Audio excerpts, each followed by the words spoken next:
Radio Católica. Radio Católica. Unidos por Cristo y María. Unidos por Cristo y María.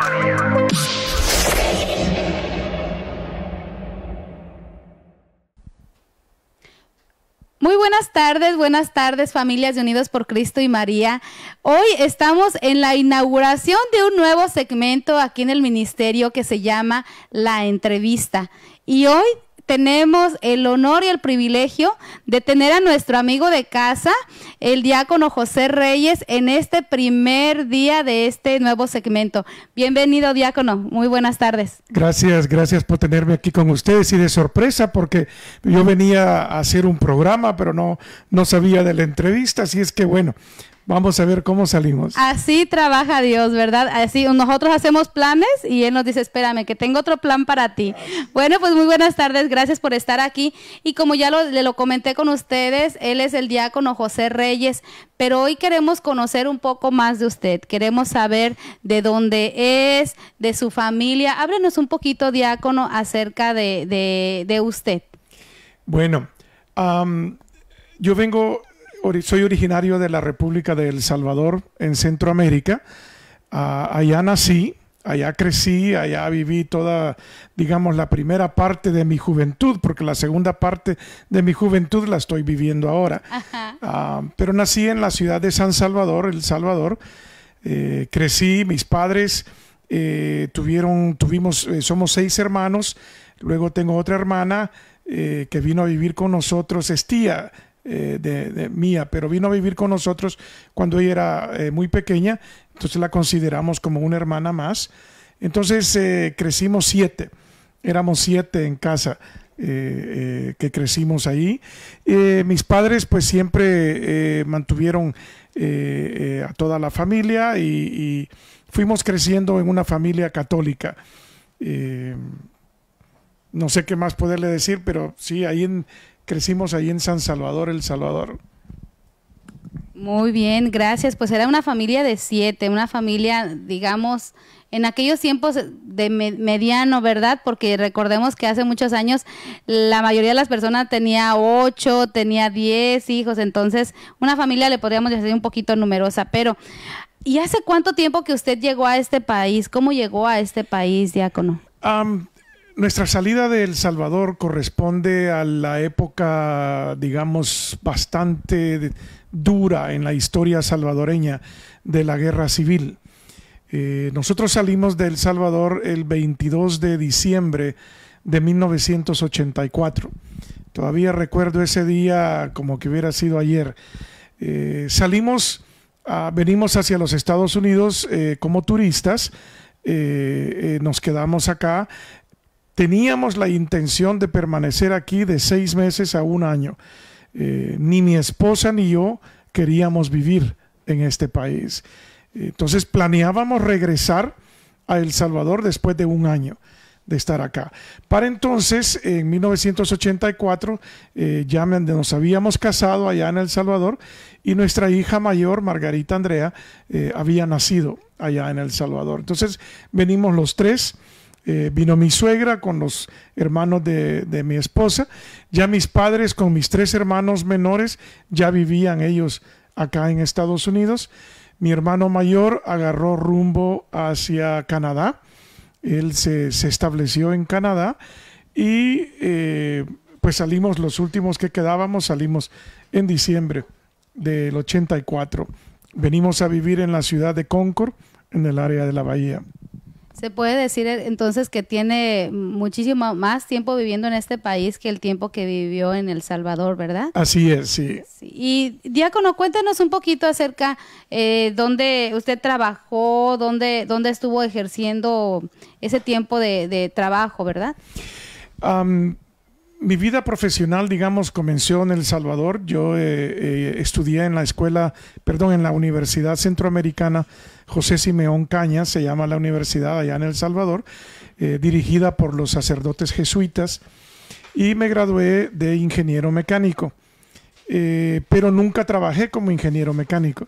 Resulta que necesitaba trabajar y había una oportunidad de meterse para programador de computadoras, No sabía computadoras, no me gustaban las computadoras, pero agarré un curso y pues en eso trabajé. Cuando me moví a los Estados Unidos ya tenía yo como 6 años de experiencia como programador de computadoras. Esa experiencia aquí me costó muchísimo que me la aceptaran. Entonces tuve que comenzar desde cero prácticamente. Comencé recibiendo un curso de programación de computadoras en San Francisco. A los 3 meses de haber comenzado el curso me contrataron de maestro y así fue como comencé, digamos, mi vida profesional. Trabajé 3 años ahí en esa escuela, luego trabajé 4 años en el condado de Alameda, para las oficinas del condado de Alameda, y luego viene la sorpresa más grande de mi vida. Me moví a Modesto y estaba viajando a Oakland todos los días a trabajar allá. Una tarde recibo una llamada de una viñería que queda aquí en Modesto y ellos me llaman a mi casa y me dicen si quisiera trabajar para ellos, si quisiera una entrevista. Yo nunca apliqué para un trabajo con ellos. Entonces yo siempre le atribuyo que Dios algo tenía para mí, me venía preparando para algo. Y para hacer la historia corta, empecé a trabajar ahí con esta compañía en el mayo de 1992 y me retiré en mayo del 2017, después de 25 años de trabajar ahí. Y mire qué impresionante esto, ¿verdad? Que usted no sabe cómo llegó a recibir esa llamada, pero yo creo que Dios lo ocupaba ahí, porque iba preparando, como dice usted, el camino, ¿verdad? Y bueno, pues entonces, cuéntenos ahora, cuando usted llegó a Modesto, ¿a qué parroquia llegó? ¿Cómo encontró usted, se encontró? Porque nosotros siempre andamos buscando la iglesia, al lugar donde nos vamos a vivir, decimos, ¿y a cuál iglesia, verdad? Aquí en Modesto, gracias a Dios, tenía para escoger. Pero cuénteme, ¿a qué iglesia llegó? Si fue la primera que llegó y ahí se quedó, cuéntenos un poquito. Sí, cuando nos movimos a Modesto, lo primero que hice, y muchos de ustedes que nos escuchan y los que están aquí, han de estar muy jóvenes para saber lo que son las páginas amarillas y el directorio telefónico, que antes venía, pues era un libro. Y allí me puse a buscar iglesias católicas y allí buscando la dirección, de luego buscando en mapas, en papel, porque no teníamos teléfonos que nos dijera a dónde quedaban y a qué distancia. Así encontré la iglesia de San Estanislaos, porque cuando nos venimos a vivir por acá, estábamos aquí en el lado oeste de aquí de Modesto, era unas pocas cuadras de acá, y así encontré la parroquia de San Estanislaos. Vine, toqué la puerta, me salió a recibir mi querido padre Octavio Escobar, que algunos de ustedes lo han de recordar. Nos hicimos amigos, pero instantáneamente con él. Entonces así fue como vine a San Estanislaos en agosto del año, me moví a Modesto en el 90.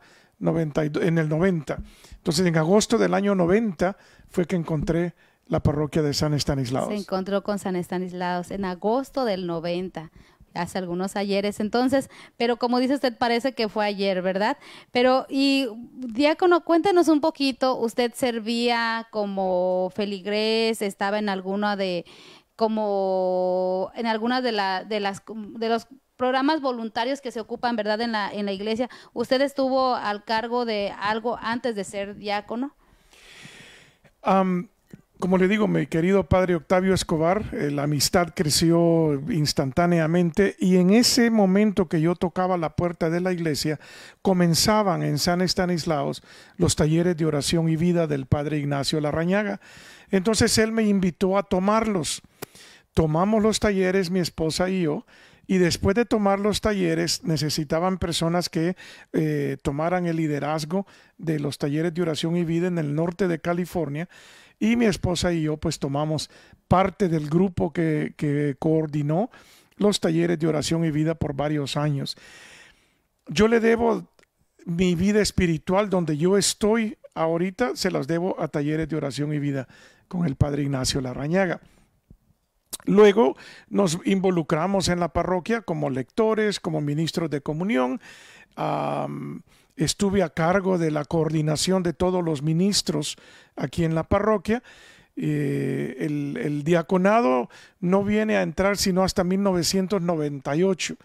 1998 es cuando comienzo la preparación para el diaconado. Estamos hablando que 8 años después de que usted llegó aquí a San Estanislaus, ¿verdad?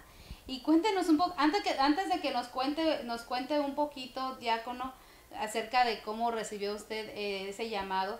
¿Qué es un diácono permanente? Para muchas personas que a lo mejor estén ahí en casita y que a lo mejor no sepan lo que es un diácono permanente, cuéntanos un poquito. Cuéntanos un poquito acerca de qué es un diácono permanente. Y cuéntenos cómo se determina un diaconado, cómo se determina el ser diácono permanente. El sacramento de las órdenes sagradas es el nombre correspondiente, el nombre adecuado, sacramento de las órdenes sagradas. Muchas veces lo conocen como el nombre de las órdenes sacerdotal. No, el sacerdocio es una de las 3 órdenes del sacramento. El sacramento tiene la orden del diaconado, la orden del sacerdocio o presbítero y la orden del obispo o episcopado. Son las 3 órdenes del sacramento.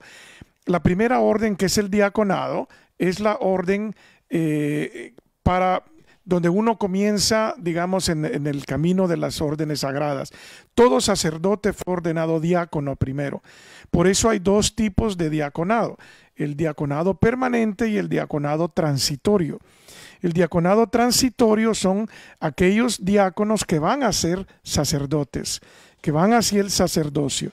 Y los diáconos permanentes, como su servidor, nos quedamos como diáconos por el resto de nuestra vida, que no vamos a ser sacerdotes. Entonces, eso es, digamos, la diferencia.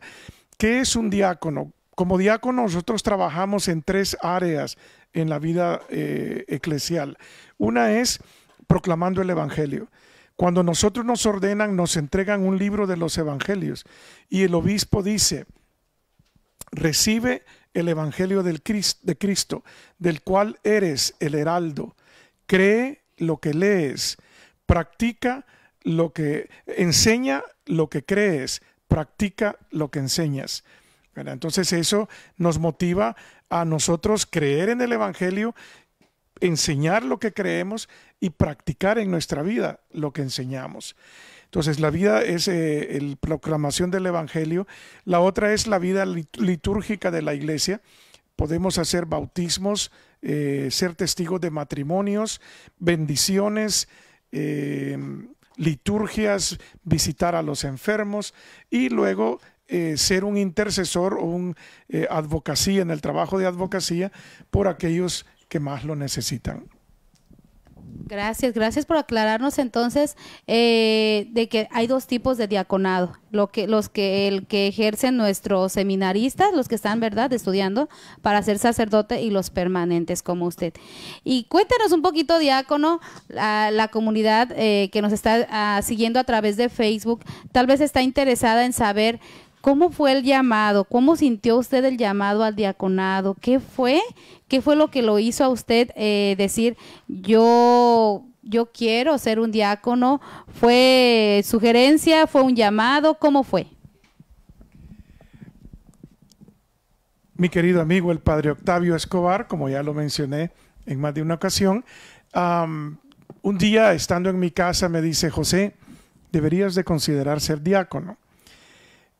Me eché a reír porque le dije yo: ay, mi padrecito, usted sí que cree de verdad, tiene mucha fe, le digo yo, porque para que yo llegue a ser diácono, eso está muy lejos. Yo no tenía ninguna intención de ser diácono, nunca me había llamado la atención, nunca había sentido yo ningún llamado hacia ese tipo de servicio. Entonces, pero él con el simple hecho de decirme eso, sembró una semilla. Y Dios es el que germina y el que trabaja la tierra. Resulta que como 2 semanas después leo en el boletín de la parroquia que había una sesión de información para aquellos que estuvieran interesados en la formación para diáconos. Entonces fui a esa sesión y ahí nos explicaron que tomaba 5 años de estudio en esa época. Ahora son 6 o 7, me parece. Pero en esa época eran 5 años y así pues decían, pues había los primeros 2 años, el estudio de la teología, luego 2 años más, el estudio avanzado de la teología y 1 año de preparación para diácono. Entonces, tomando eso en cuenta, le hablo con mi esposa y le digo, mira, siempre hemos querido estudiar un poco teología. ¿Por qué no aprovechamos esto? Estudiamos los primeros 2 años y después nos salimos. Nos salimos, pero aprovechamos el estudio, porque yo diácono no quiero ser. Y así fue, así comenzamos. Pasaron los primeros 2 años y ya dijimos, bueno, ya terminamos los 2 años de estudio, ahora ya podemos salirnos del programa y vivir nuestra vida felices y tranquilos hasta que la muerte nos separe. Pues bien, resulta que la directora del programa en esa época era la hermana Emily, que en paz descanse. Y cuando le dije a la hermana Emily que me iba a salir del programa, me dijo, bueno, si ya lo decidiste, te espero en mi oficina el lunes a las 2 de la tarde. Pero mire, yo trabajo, te espero en mi oficina el lunes a las 2 de la tarde. Llegué a la oficina de ella a las 2 de la tarde, cerró la puerta. A las 3 de la tarde salí de la oficina y dije, gracias Señor, voy a ser diácono. A ver, entonces, pero nos quedamos en esa hora, ¿verdad? ¿Qué pasó en esa hora? Porque usted iba convencido, ustedes habían planeado solamente el estudio, aprender más teología, pero ¿qué pasó? ¿Cómo le habló Dios a través de Emily, en paz descanse, en esa hora? ¿Por qué cambió? ¿Por qué cambió con la intención que usted llegó ese día a la oficina de Emily? ¿Qué fue lo que pasó en toda esa hora? No lo puedo describir. Pero el don que tenía ella es que me descubrió quién soy yo. Ella me empezó a describir lo que ella miraba en mí. Y aunque yo no lo podía creer o no lo podía aceptar, más bien dicho, al final hicimos una oración y fue durante esa oración donde acepté todo lo que ella me había dicho y acepté el llamado de Dios y dije, bueno Señor, si tú lo quieres, se va a llevar a cabo. Si tú no lo quieres y esto no es para mí, yo sé que de alguna forma tú vas a encontrar la manera de sacarme del camino y aquí estoy. Bueno, y pues gracias, ¿verdad? Que dijo que sí, pero ahora cuéntenos la parte después, porque después llegó a casa y la señora Margarita se había ido con la idea de que usted iba a decir que ya no. ¿Qué pasó? Estamos como en la película. ¿Y ahora qué sigue, verdad? ¿Qué pasó cuando usted llegó a casa, diácono, y le dijo a la señora Margarita, pues ¿sabes qué? Que dice Dios que siempre sí? Cuéntenos. Me dijo mi mamá que siempre sí. Sí, no, cuando regresó a casa le conté a ella pues lo que había sucedido, que había estado hablando con ella, lo que ella me había dicho, y ambos dijimos, bueno, si esto en realidad es un llamado de Dios, pues va a persistir. Pero si no es de Dios, Él mismo nos va a sacar. Entonces, como decía mi querido padre Octavio, adelante con los faroles, mijito. Y así fue como dijimos, bueno, sigamos adelante. Wow, qué bonito, ¿verdad? Yo no sé si ustedes ya sabían esta historia, cómo se dio, pero realmente es muy bonito escuchar desde cómo fue el llamado, cuando a veces nosotros le decimos no a Dios nuestro Señor, pero Él dice, bueno, es lo que tú piensas, mira, yo tengo otro plan para ti y ahí nos va encaminando, ¿verdad? Y una vez que ya usted siguió en la preparación, porque ustedes estaban en la preparación todavía para hacerse diácono, una pregunta que me viene a la mente, diácono, es, ¿usted cree que el llamado al diaconado permanente es en respuesta a una oración de alguien en la familia? Miren, nos hemos encontrado con sacerdotes que dicen, yo soy la respuesta a las oraciones y peticiones de mi abuelita, de mi abuelito, de mi mamá, porque muchas veces oraban para tener un sacerdote en la familia. En su caso, también aplica, cuéntenos, ¿usted cree que es la respuesta, su diaconado, a alguna oración en especial? No les sabría decir si es una respuesta a una oración específica de alguno de ellos, pero sí tengo dos anécdotas que creo que podrían ilustrar un poco esa respuesta. Una es mi hermana la que sigue después de mí, Margarita Argentina, o como la conocemos nosotros, Tinita.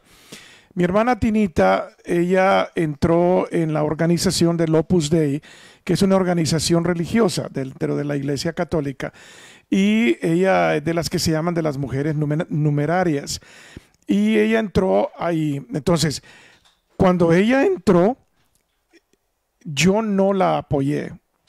Yo fui de los que más me opuse a que ella estuviera entrando a esa vida religiosa para ella. Y entonces me recuerdo las palabras que ella me dijo en ese momento. Dice, algún día lo entenderá.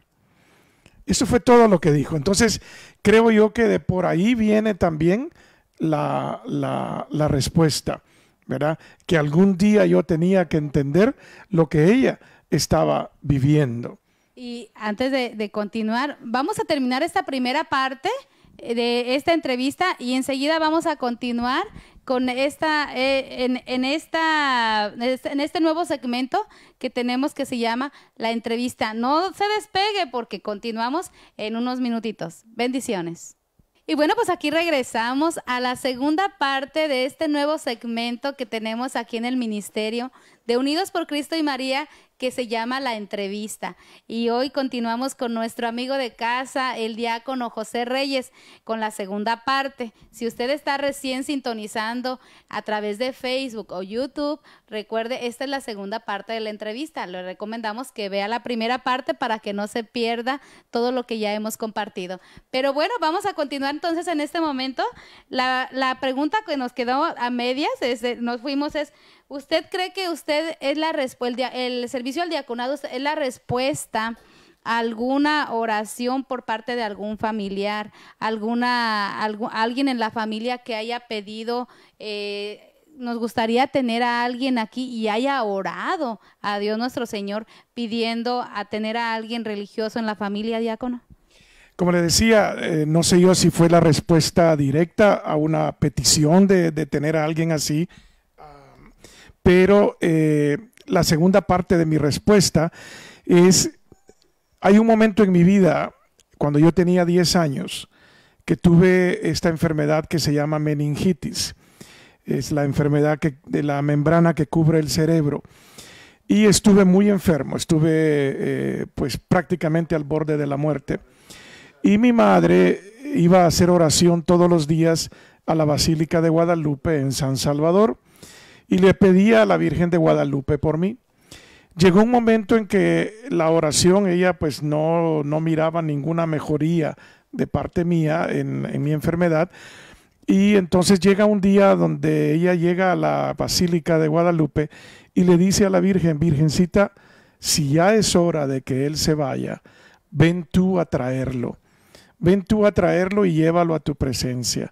Pero si hay algo que Dios tiene planeado para él, yo te pido que lo dejes y te prometo, dice ella, rezar el rosario todos los días por el resto de mi vida. Ese día que ella llegó al hospital, ya me encontró sentado y me encontró hablando. Entonces, yo siempre le atribuyo a la Virgen de Guadalupe la intercesión por ese día, ese momento. Mi madre hizo el rosario todos los días. Yo nunca tuve la devoción del Santo Rosario.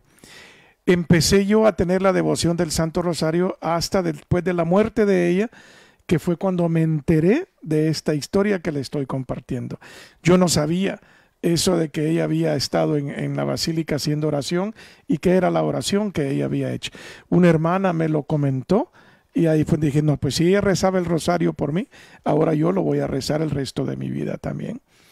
Pero entonces creo yo que esos dos momentos en mi vida pueda que hayan sido claves en el camino que Dios ha ido forjando para nosotros. Que ha ido forjando para usted y para ustedes, porque el diaconado se vive también con su esposa, también ella lo vive con usted, ¿verdad? Y bueno, diácono, cuando usted ya lo ordenaron diácono, ¿cómo cambió para usted? ¿Cómo cambió la vida? ¿Qué fue lo que cambió? ¿Cuál fue la experiencia cuando usted ya se ordenó diácono? Hay una cuestión que debemos de tener bien claro. La ordenación no cambia, ¿cómo le pudiera decir? No hay ninguna magia en que de la noche a la mañana yo ya voy a ser una persona diferente. No, es simplemente que la ordenación imprime carácter. La ordenación es igual que en el bautismo. El Espíritu Santo desciende y lo marca a uno para el resto de la vida. Pero seguimos siendo seres humanos. Seguimos siendo seres humanos, seguimos siendo personas con virtudes y defectos, seguimos siendo personas que cometemos errores en nuestra vida, seguimos siendo personas igual que cualquier otro, con la diferencia que tenemos un compromiso de por vida de trabajar para el reino de Dios, ¿verdad? Y trabajar en una manera un poco diferente, porque, oiga, qué bendición más grande que yo he podido celebrar el matrimonio, bueno, ser testigo, porque no soy ministro del matrimonio, ni los sacerdotes ni los obispos. Del matrimonio la iglesia únicamente es testigo, los ministros es la pareja. Entonces, he tenido la bendición de ser testigo del matrimonio de una de mis hijas. He tenido la gran bendición de bautizar a 2 de mis nietos, aparte de cientos de niños que he bautizado desde que me ordené de diácono. Qué alegría a veces cuando salgo de la iglesia y llega una familia y me dicen: diácono, usted bautizó a mi niña, y ya la niña tiene 15 años, ya la niña, y dice uno: wow, qué bendición más grande el que le vayan recordando a uno que uno ha tenido participación en la vida de ellos. He tenido la gran bendición de poder presidir el funeral de ambos de mis padres, el funeral de mi suegra y mi cuñada que vivían con nosotros también. Son bendiciones que Dios me ha ido dando, me ha ido dando a lo largo de los 18, casi 19 años que tengo de ordenado como diácono. Este año, el 13 de septiembre, voy a cumplir ya 19 años de ordenado. Entonces, la vida cambia en el sentido de que va uno empezando a vivir una vida ministerial diferente a la que vivía antes. Y fíjese que yo creo que usted leyó mis notas, porque esa era la siguiente pregunta. ¿Cuántos años tenía de diácono? Ya nos dijo que va a cumplir 19 años el 13 de septiembre, ¿verdad? Entonces, pues mire que el llamado ha sido ya por 19 años y lo ha seguido perseverando. Y bueno, ya sabemos que usted ya duró 19 años como diácono, pero hace unos años recibió un llamado especial, un llamado de parte del señor obispo, en el cual le dio la noticia de que ahora ustedes, no sé si es algo que ya le asignan, que usted, o fue algo que se le presenta y no puede decir no, puede decir que sí, es obligatorio, me refiero. Cuando le pidieron a usted ser coordinador de vida parroquial aquí en la iglesia de San Estanislaos. ¿Cómo recibió usted la noticia? ¿Cómo le cayó? Aparte de que hace cuánto tiempo que fue esto y cuánto duró también esta parte también ya de su vida siendo coordinador de vida parroquial. Remontémonos al verano del 2019, antes de la pandemia, antes de todo eso. En esa época tenemos que saber, no teníamos ningún seminarista en el seminario. La diócesis de Stockton no teníamos ningún seminarista. Hay una crisis vocacional de sacerdotes, por eso, mis hermanos, hay que continuar orando por las vocaciones. La iglesia, dentro del código canónico, establece que el obispo le puede confiar la dirección de una parroquia a una persona laica o a un diácono, pero no necesariamente tiene que ser diácono, puede ser una persona laica, donde esta persona va a tener casi el 99.9% de todas las funciones de un párroco, sin ser párroco porque no es uno sacerdote. Entonces, me llaman a mí a mediados de junio, me llama uno de los, se me olvida el título de él, Monseñor Armistead, y entonces me dice, José, me dice, ¿considerarías tú la posibilidad de tomar San Estanislaos como coordinador de vida parroquial? El obispo está considerando todos los movimientos de párrocos para este año y estamos cortos, no hay otra manera de ponerlo, no hay otra manera de buscar a alguien. Entonces, cuando él me dijo, ¿considerarías la posibilidad de que esto ocurra? Le dije yo que sí, que yo pondría en oración y que la consideraría. Pasaron mes y medio y vamos ya casi a principios de agosto. Estábamos una tarde con mi esposa incluso comentando, pues yo creo que ya han de haber encontrado porque no, pues no, ya no me hablaron, entonces creo, bendito sea Dios, vamos a tener párroco. Cuando al día siguiente me dice nuestro querido padre Ramón Bejarano, ahora obispo Ramón Bejarano, me dice, diácono, mañana tenemos cita con el obispo. Le digo yo, ¿para qué, padre? Le digo yo, pues que el obispo quiere hablar contigo. ¿No te han dicho nada? No, le digo yo, se quejó alguien de mí, me van a sacar de la iglesia. ¿Qué fue lo que ha pasado? Porque no tengo idea de lo que está pasando. No, me dice, para darte la parroquia bajo tu responsabilidad. Y entonces me quedé que de la noche a la mañana, pues vamos donde el obispo al día siguiente, y estando con el obispo ya me dice él pues todo lo que esto conlleva y la responsabilidad y todo. Y dentro de toda la confusión, pues yo ya para entonces, esa noche anterior, consulté con mi esposa, obviamente, consulté con mis hijos, los llamé a todos y les digo, mire, yo necesito saber qué opinan ustedes de esto. Y todos me dieron su apoyo, que si yo decidía que eso era lo que yo quería, pues sí, ellos me apoyaban. Y así fue como digamos, acepté la propuesta del señor obispo. Y se me vino a la mente Abraham, que en su vejez Dios le pidió algo que él nunca había considerado. Se me vino a la mente Moisés, que también ya en su edad avanzada Dios le estaba pidiendo algo. Y entonces dije yo, bueno, Abraham y Moisés, estoy en buena compañía, hagámoslo. Wow, verdaderamente que sí.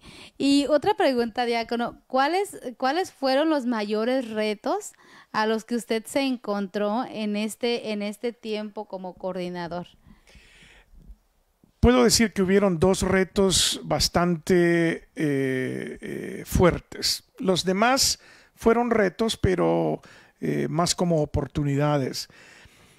Uno de ellos fue, y yo considero que fue un error de parte nuestra como iglesia, el no haber educado a la comunidad en lo que era un coordinador de vida parroquial. Entonces hubo mucho rechazo de parte de la comunidad, hubo mucho rechazo que ¿por qué no tenemos un párroco? ¿Por qué no tenemos un sacerdote? Y le digo, sí tenemos sacerdotes, tenemos 3 sacerdotes. La vida sacramental de la iglesia no se vio interrumpida para nada.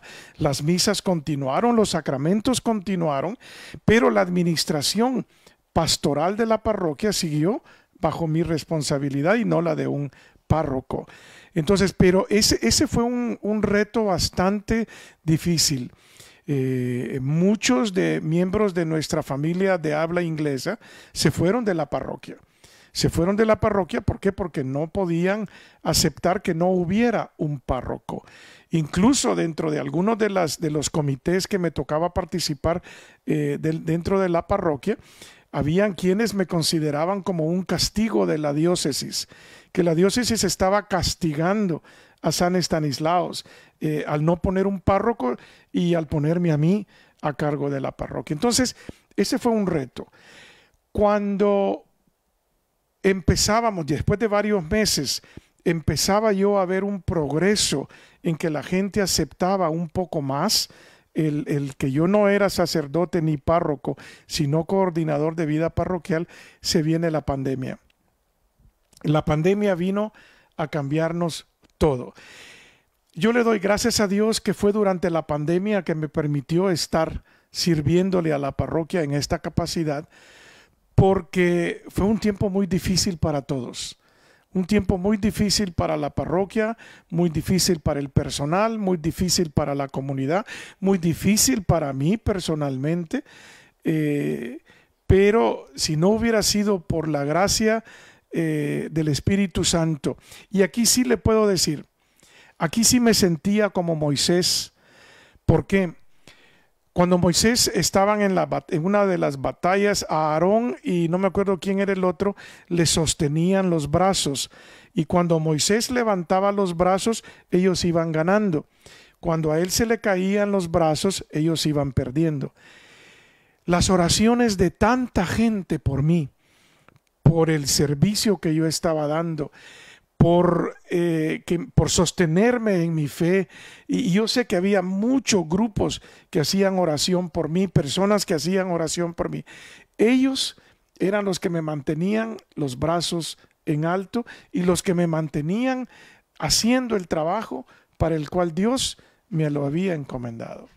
Pues verdaderamente grandes retos que se encontró usted. Es verdad, nosotros no se había escuchado acerca de un coordinador parroquial. Entonces, sí, es verdaderamente la educación, ¿verdad? El saber en qué consiste. Y a usted le tocó conocerlo, pero ya usted estarlo viviendo, ¿verdad? Y bueno, diácono, cuéntenos un poquito acerca, ahora que usted ya terminó, porque ya terminó esa parte, ¿verdad? Ahora, ¿cómo ve usted esa experiencia? ¿Cómo le sirvió al diácono José esa experiencia en su vida? Para mí es algo que a veces todavía me cuesta creer, que Dios me haya puesto en este camino y haberle servido a Él de esa manera, porque jamás en mi vida yo me pongo a ver, tengo 64 años de edad, me pongo a ver mi vida hacia atrás, me pongo a ver cómo comencé mi relación con la iglesia, que es una parte que no cubrimos, pero mi relación con la iglesia en El Salvador fue muy turbulenta. Tuve experiencias de iglesia que varios que conocen esa parte de mi vida me dicen que se admiran que no dejé la iglesia, que no me aparté de la iglesia, que todavía sigo en la iglesia. Entonces, cuando yo veo que una persona que viene del Salvador, que nunca necesariamente fui una persona, hasta en los últimos 20 y tantos años de mi vida, he estado más acercado a la iglesia, ¿cómo es posible que el Señor me haya pedido a mí que le sirviera en esa capacidad de coordinador de vida parroquial? Entonces, lo miro hacia atrás y simplemente no puedo otra cosa más que decirle gracias, Señor. Gracias, Señor, porque me permitiste estar en este tiempo con mi comunidad de San Estanislaos. Tengo ya 32 años de estar en esta comunidad. Tengo muchas amistades que hemos crecido en la fe en esta comunidad. Y siento que el Señor me permitió servirle de esa manera. Cuando el obispo empezaron a buscar el movimiento de párrocos y me preguntó que hiciera una evaluación de lo que había sido mi función. Entonces, al final yo le recomendé a él que San Estanislaos estaría mejor bajo un párroco y no bajo un coordinador de vida parroquial. Creo firmemente que la iglesia tiene que irse educando en los coordinadores de vida parroquial. Y sobre todo que no todos son diáconos. Tuve la bendición de participar en un grupo a nivel nacional, un grupo de estudio, donde éramos 10 coordinadores de vida parroquial de todos los Estados Unidos que nos escogieron para participar en ese estudio. Dentro de ese estudio habían 3 mujeres, 4 hombres laicos y éramos 3 diáconos. Entonces, que hacen esta función. Entonces, yo creo que la iglesia debe de ir educándose un poco más para poder, sobre todo en parroquias pequeñas.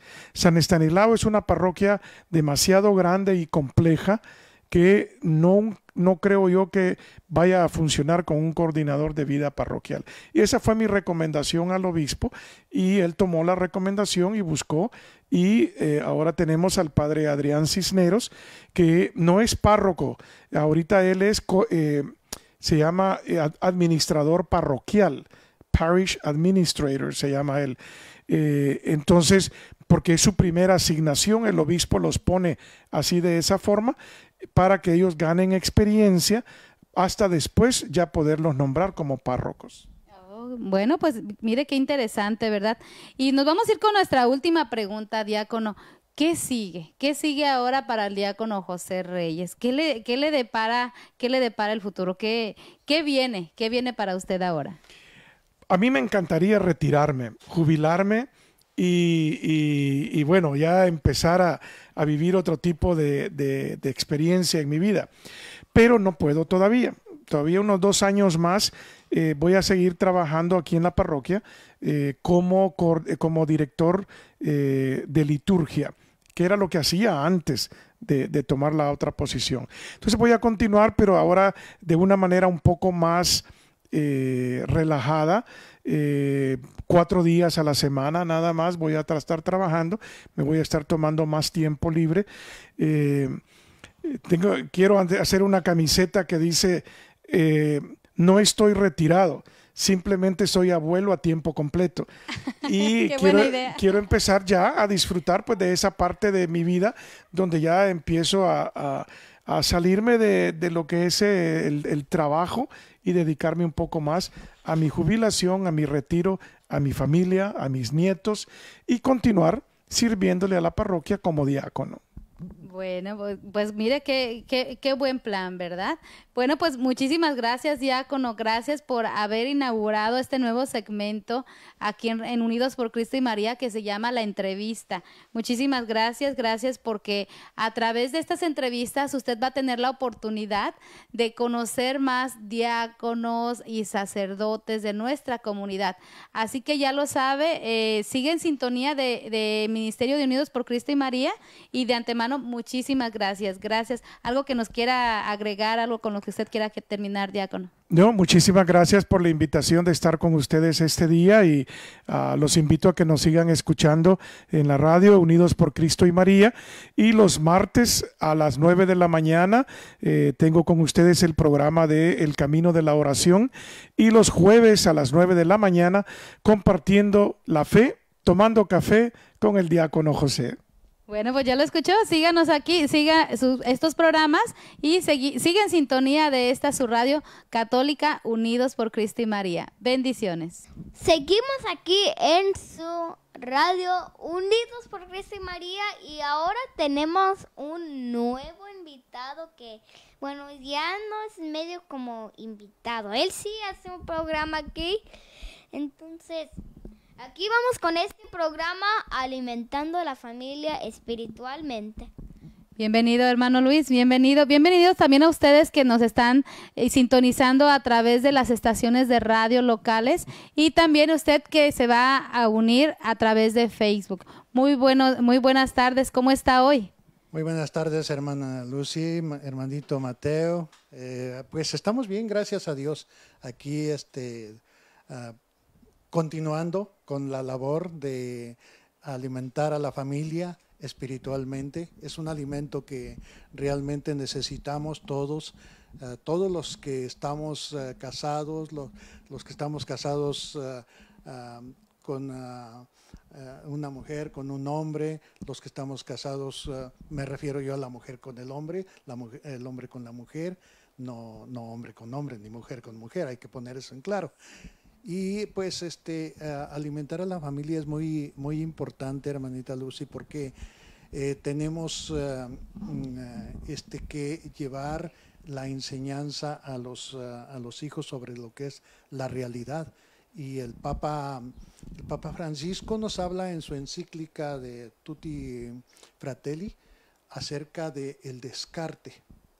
Y habíamos comenzado este tema sobre el divorcio no es una opción hace 3 semanas, nada más que hemos estado pues cambiando de ritmo en nuestras actividades, pero ese es el punto. Bueno, pues ya lo escuchó usted. Si por ahí de repente usted conoce alguna familia, alguna pareja que está pasando una situación, ahorita están en crisis, dígale, llámele en este momento y dígale, ven, únete con nosotros a través de Unidos por Cristo y María, ya sea a través de la radio o también a través de Facebook, porque mire, esta enseñanza hoy con el tema, el divorcio no es una opción. Así que lo escuchamos. Adelante, hermano Luis. Sí, claro. Nos dice la palabra de Dios en el Evangelio de San Mateo, capítulo 19, versículo 4 en adelante, nos dice, Jesús respondió, ¿no han leído que el Creador al principio los hizo hombre y mujer? Y dijo, el hombre dejará a su padre y a su madre y se unirá con su mujer y serán los dos una sola carne.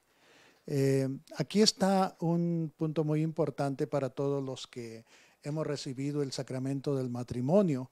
Es algo muy significativo tener en cuenta que ya el hombre no pertenece a él solo, ni la mujer pertenece a ella sola, sino que ya somos 2 en 1.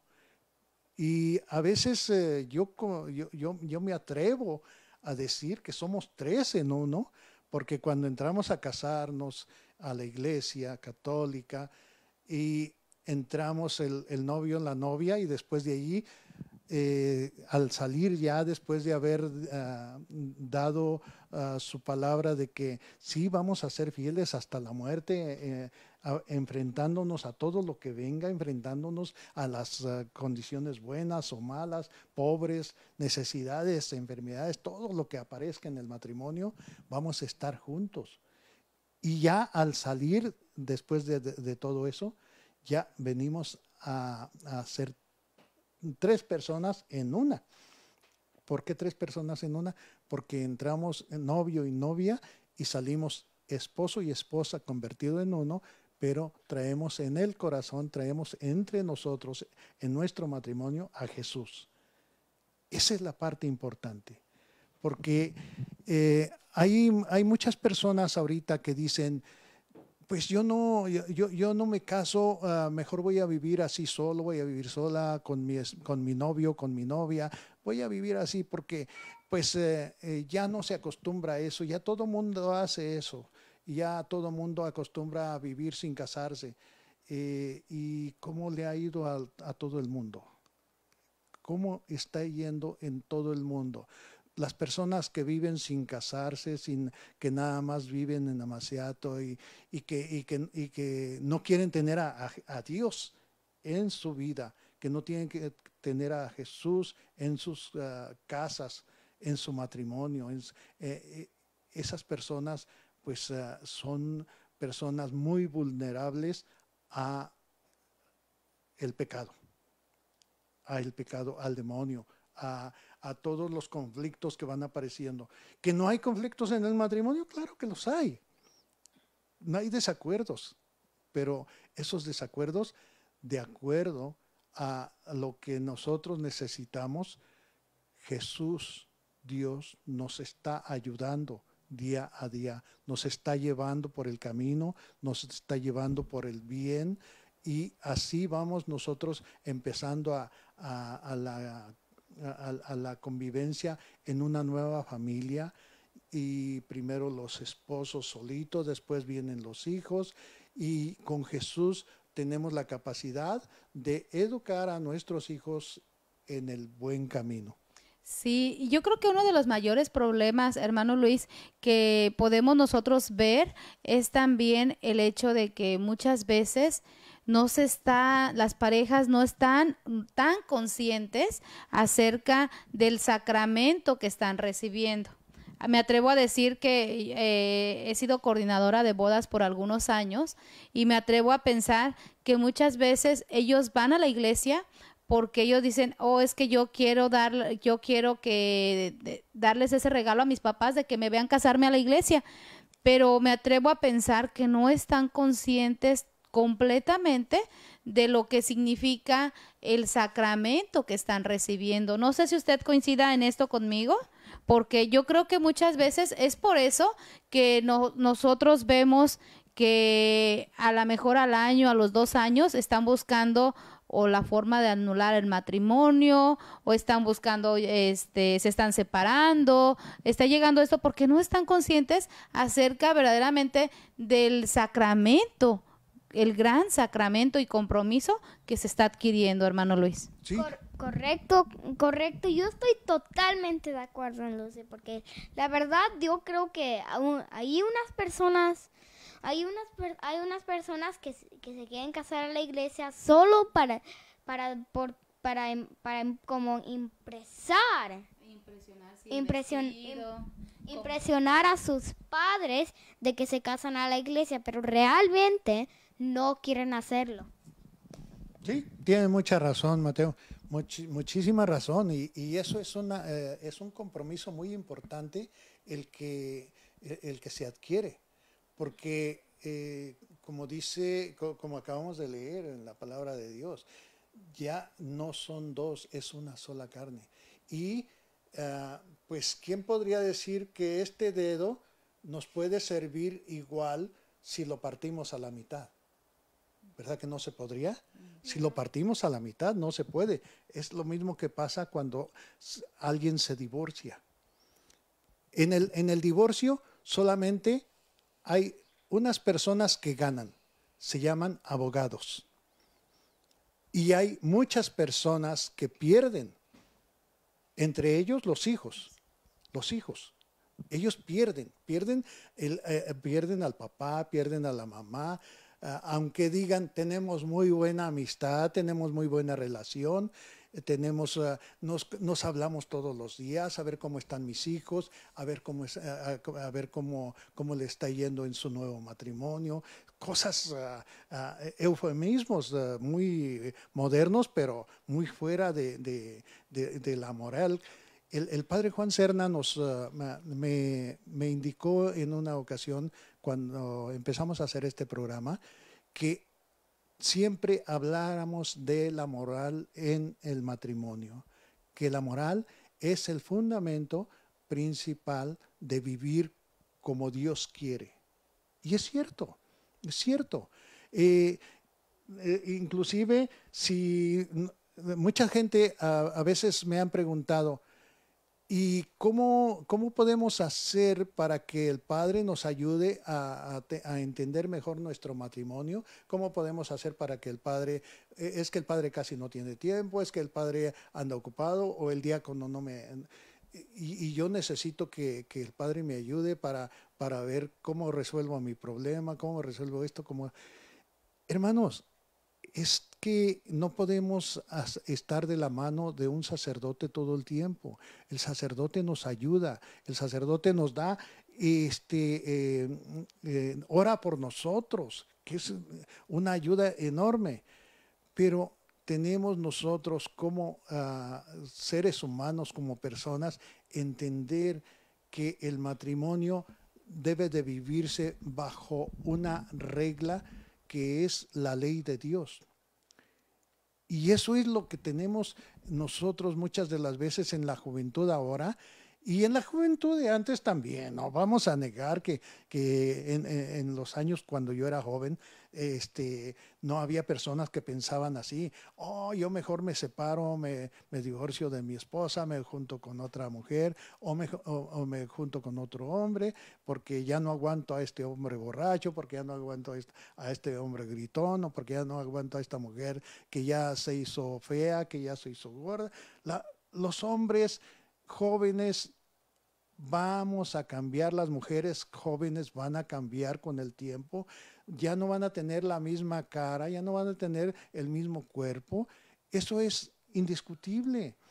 Pero hay una parte muy importante aquí, todos podemos gastar en un libro que se llama Catecismo. Ese catecismo, muchas de las veces nosotros gastamos en películas, gastamos en una cena, vamos a decir, o en una comida, en un restaurante, gastamos en la actualidad 40, 50, $200 por una cena, por una comida. ¿Por qué no gastar en un catecismo que cuesta 20, 30 dólares o quizás menos? Y hay que leerlo, porque ese es el manual, es un manual de la vida, pero cuando uno es casado, es un manual del matrimonio. Podemos leer acerca de qué es la moral, cómo nos lleva la moral, cómo nos puede ayudar Dios en nuestra vida matrimonial. ¿Por qué? Porque el matrimonio sin Dios se cae. El matrimonio sin Dios se derrumba.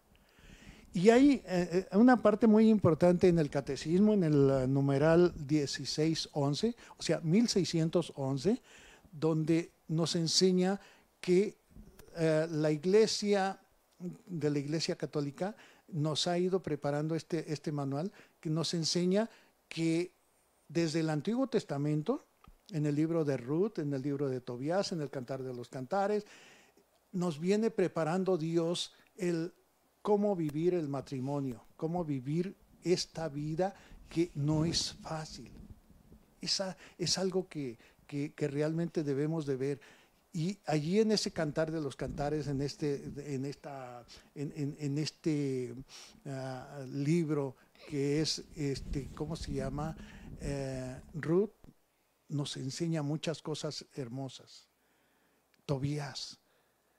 Entonces hay que leerlo, hay que leer el catecismo como una guía.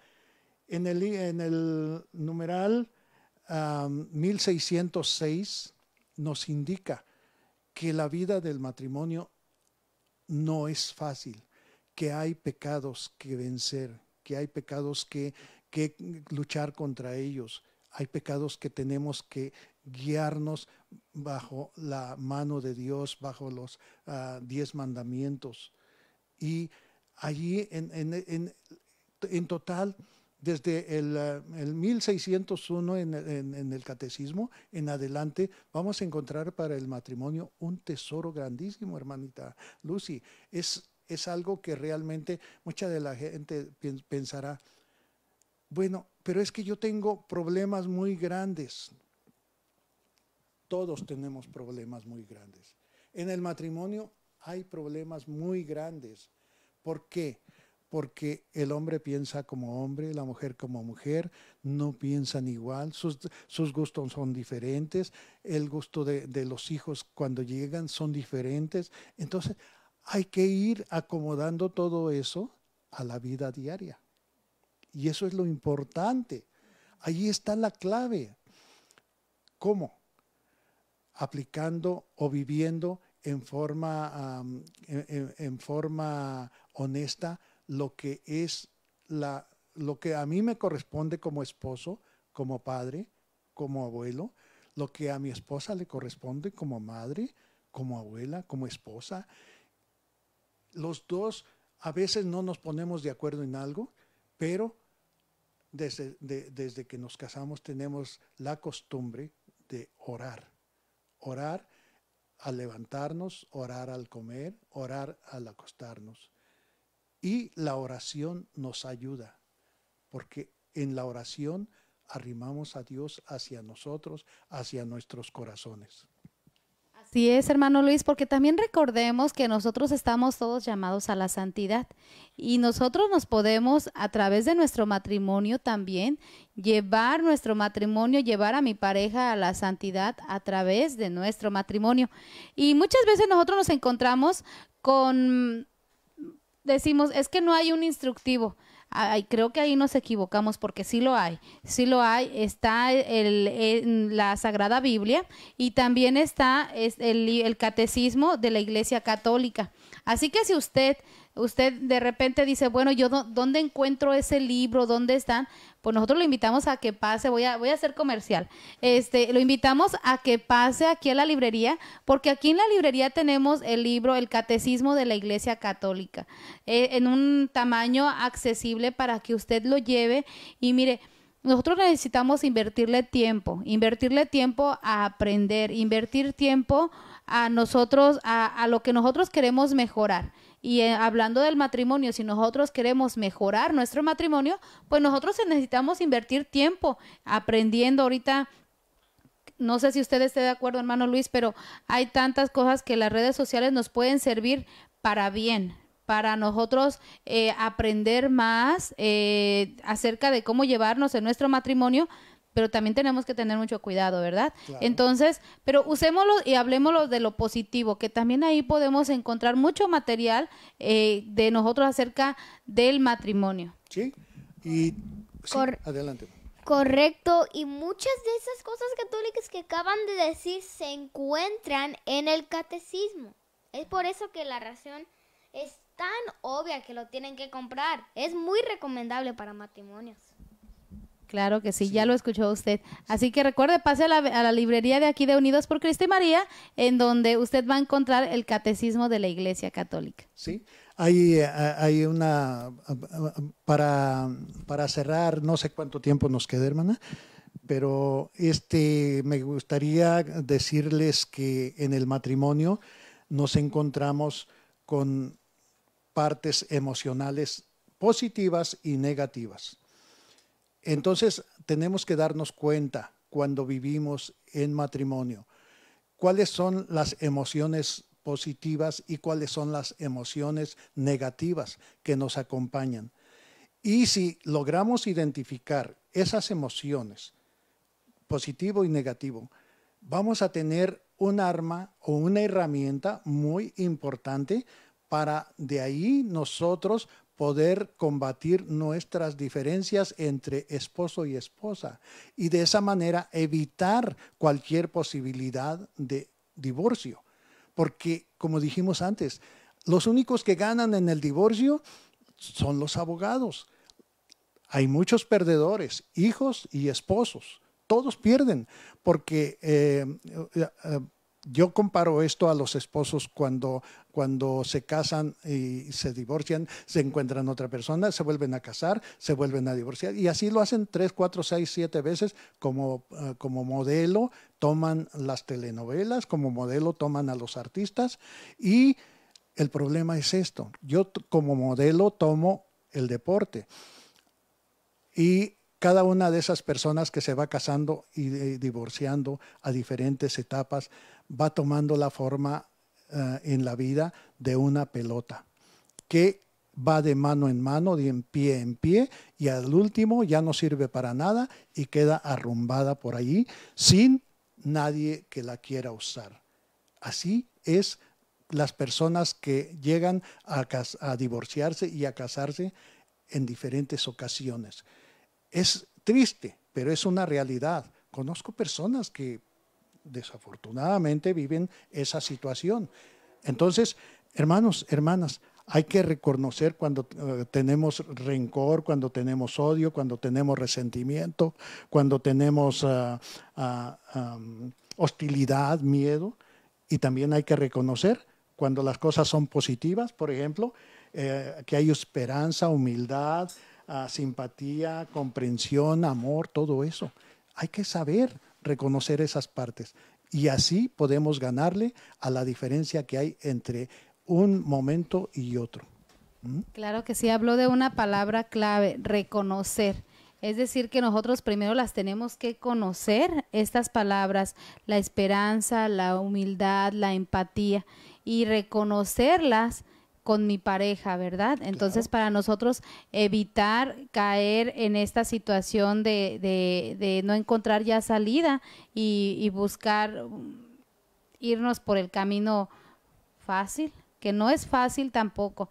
Bueno, pues este ha sido el tema del día de hoy. El divorcio no es una opción, y nosotros le seguimos invitando a que usted siga todos los lunes este programa. A ver, Mateo, cuéntanos, ¿cómo se llama el programa?